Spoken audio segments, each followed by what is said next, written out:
Welcome to Hood Champion Boxing and Sports. In boxing, you find a way to win or you find a way to lose. Hold on, let me close this door. All right, I'm back. Look, man, should boxing have open scoring or should it remain close scoring? I was outside barbecuing, getting a bunch of food ready for my sons, man. And I was out there thinking about, the corruption and different things they have in boxing, right? And I was thinking about the advantages of open scoring versus close scoring. And I think when you think about boxing having open scoring, I think there's some advantages and disadvantages. I think in some ways it will work. At the same time, in other ways, it won't work. Okay? So a lot of people feel that it's time to have open scoring. They're looking at other sports. And football, baseball, basketball, you got wrestling, and anything that's really the mainstream, they have a system that works. And the thing is, well, why not boxing?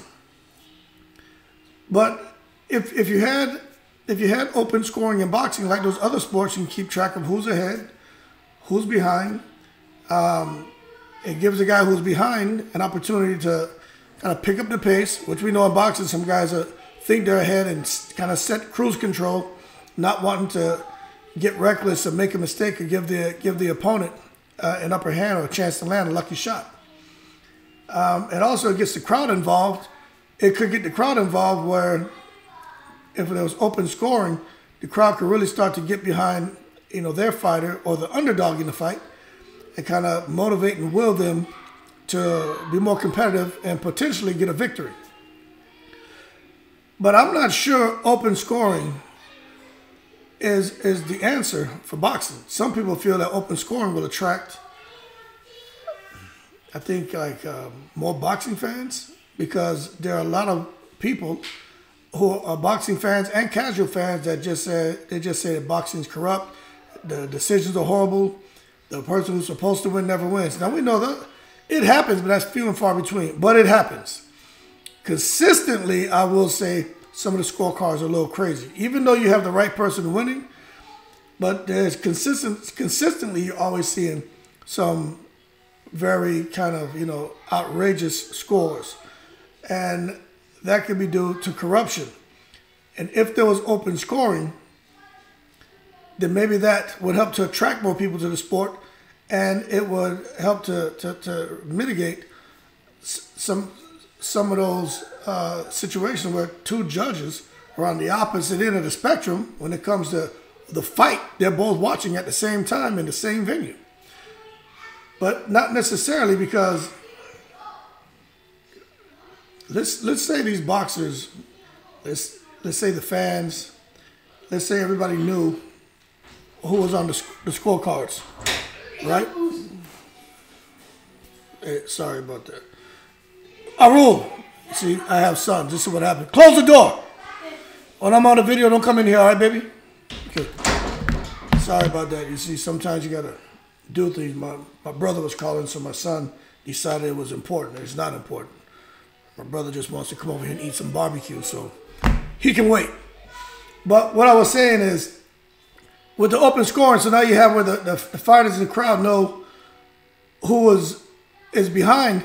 But if a fighter feels that he's winning the fight and the judges aren't seeing it his way, that could take away from his or her performance.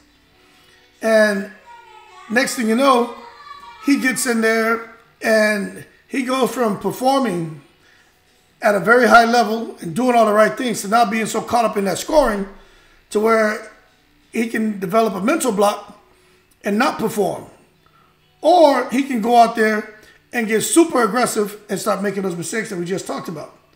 But I do think that it's unfortunate for some boxing fans to sit through a whole fight watching something, and the consensus, well, at least let's say 99.9% of the crowd feels that a certain fighter is winning, and then when the scorecards are read, it's something totally opposite.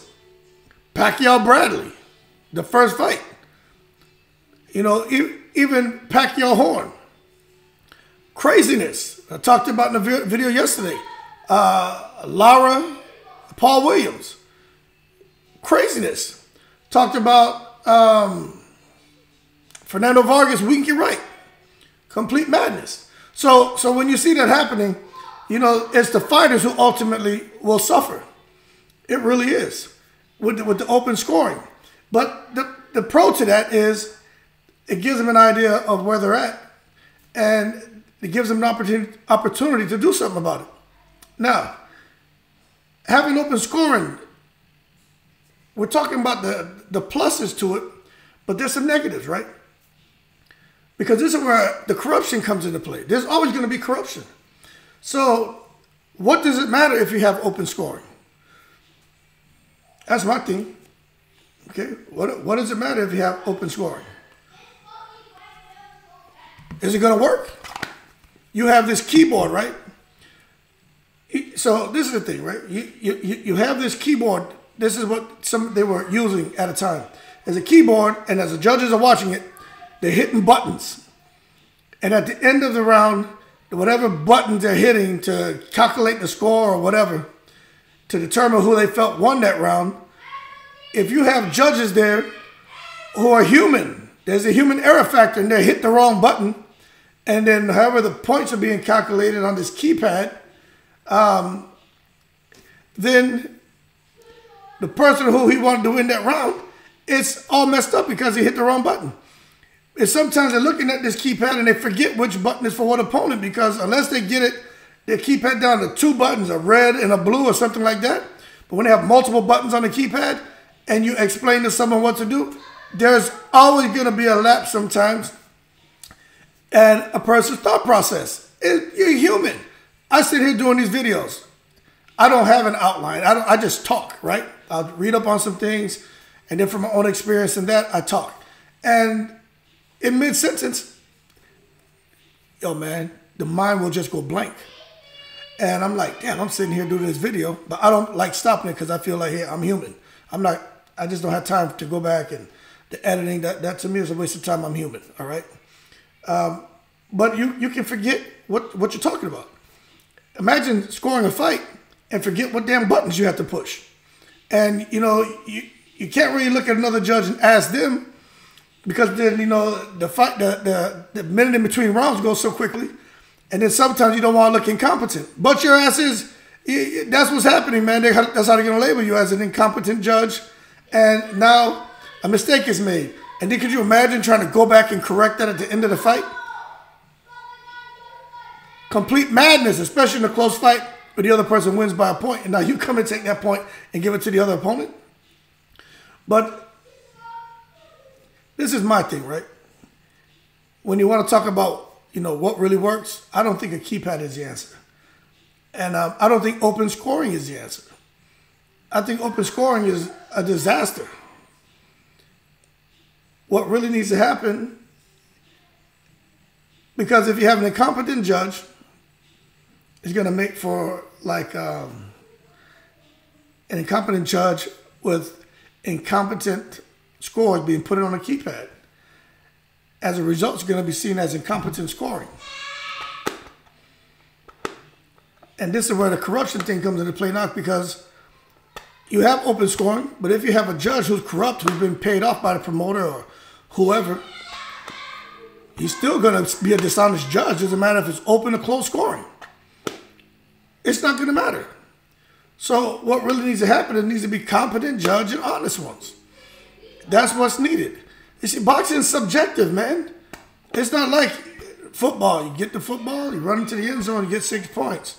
You come back, kick a field goal, you get a point. You come back, instead of kicking a field goal, throw a little, somebody take the ball to the end zone, you get another 2 points. You know, it's straightforward. Like it's not really hard to figure it out. Now, you could have corruption in football where now the refs are throwing flags like crazy and making bad calls and doing stuff. But at the end of the day, you don't get, the ref can't just come and give somebody points. You're in the middle of the field, and he just decides he wants to give you a touchdown. He just can't do that.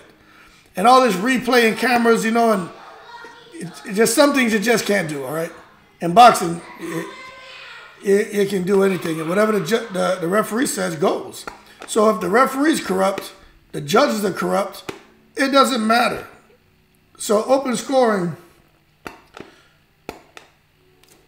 I think there are definitely some benefits, but I just don't think that's the answer. But would that cut down? Would that?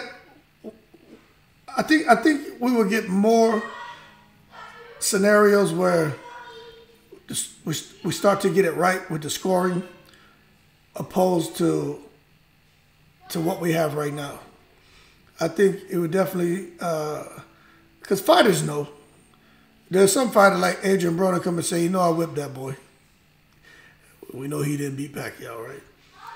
But fighters are going to feel how they feel. But when we have that open scoring, because fighters know where you're at, and that would give them an idea. Because your corner's telling you, you know, man, you're behind. Man, you're behind, based on what they see. But if you had that open scoring system to confirm that, to validate that, that may be the push they need to be like, okay, let's get busy out here. Because sometimes these guys, I think they're winning the fight and they're not. You know, you can't just throw 6 or 7 punches around and the other guy's throwing 30. Even if he's missing you, it's just the activity. It's just hard to score the fight, score the round for you when you're not letting your hands go. And I definitely think the open scoring can help in that. But the bottom line is, if you have a dishonest judge there, it's not going to matter. Okay? It's just not going to matter. So, I don't know. For that reason, I think the whole thing about the open scoring system is going to continue to just be basically a topic of discussion instead of an action item. And I honestly think they should make that an action item and try to sort it out. But if they were to implement that right now, I definitely feel it would be beneficial. I do. And at the same time, I feel there'll be occasions where we're gonna see some things that don't pass the sniff test. We're gonna see some things that are gonna be questionable. In the UFC, I'm not saying they have it down to a science, but for the most part, with their scores, pretty spot on. But there are a few occasions where you're like, what were the judges watching? But it's pretty spot on. You know, it's pretty spot on. Not all the time, but it's a lot better than what we get in boxing. But that being said, man, you know, I just wanted to touch on that because a guy like Dillian White and Tyson Fury, and, you know, there's so many fights I can talk about, but I'm going to talk about stuff that's happening right now or recently happened because it's fresh on your brains, too. I may talk about some fight from, like, you know, when Francisco Bajado was fighting and how they fast-tracked him. And this fight, you know, if he knew he was ahead on the scorecards, he wouldn't have put his foot on the gas and keep fighting so aggressively and end up getting his ass knocked out. You see, that's a real good example, but a lot of you probably don't even know who Panchito or Francisco Panchito Bajado was. He was a young guy, extremely talented, just got moved too fast and got shook up. And career came to an end early. And he's still an active sparring partner for a lot of these guys we see out here making noise. So he's still out there boxing. But that's a good example of when open scoring could have helped someone. But again, comes down to the judges. But you look at Tyson Fury and Dillian White. Dillian White felt like the fight was competitive, and for some reason, he felt that maybe the fight was even. That fight wasn't even. The first round I gave to Dillian White because Tyson Fury just gave it to him. He just sat back and collected data. But maybe that would have told Dillian White to, you know, maybe if he'd have been a bit more active, he wouldn't have stood there for that moment and got caught with that uppercut. Maybe he would have been trying to press. You know, I don't know. But I definitely think open scoring can change fighters' performances in the ring. I definitely think so. But as far as changing the outcome of who's going to win, if there's corruption, no, I think most of the time they'll get it right because you got to be bold as hell, man, to have open scoring and still go out there and just, you know, blatantly disregard the performance of the fighters and just rate them, mark them as losing the round because you've been paid off, knowing the whole world's watching, because that's how people get exposed. And by the 6th round, someone's probably going to come over and say, what the hell are you doing? Because if you have anyone with any integrity in that chain of command, the person at the top, like a Larry Hazard or whatever, he should immediately make a beeline over there and say, hey, what exactly are we doing here? That's what I think. And I think we can catch it a little bit earlier. But I don't know. Leave your comments below. Let me know what you think. I just don't think the keypads and open scoring, I just don't think that's the resolution to everything. I think it's a step in the right direction, but it all boils down to having honest, competent judges. And if so, I definitely think that everything will come together. They're playing. So I have this game. It's Oculus. I don't know if you guys have Oculus for your kids, right? The kids are in there playing the Oculus. This game called Gorilla Tag, and they be here hollering. So, but I don't stop my videos because I have 4 boys. They're young. They're all out there playing and making noise, and it's all good in my opinion. But it's not all good when these bogus scorecards and bogus decisions hurting fighters' careers. So we need to figure it out. But let me know if you think open scoring, if you think that's the solution. A lot of people do. I personally don't. I think that it would help out somewhat, but I just think there's more to be done. And I think people being held accountable is critical. But at the end of the day, money talks, money talks, money talks. Like and subscribe if you enjoyed the video. Shout out to all the veterans. Y'all keep safe. Enjoy your weekend. Watch the fights tonight. And as always, I'm in the breeze.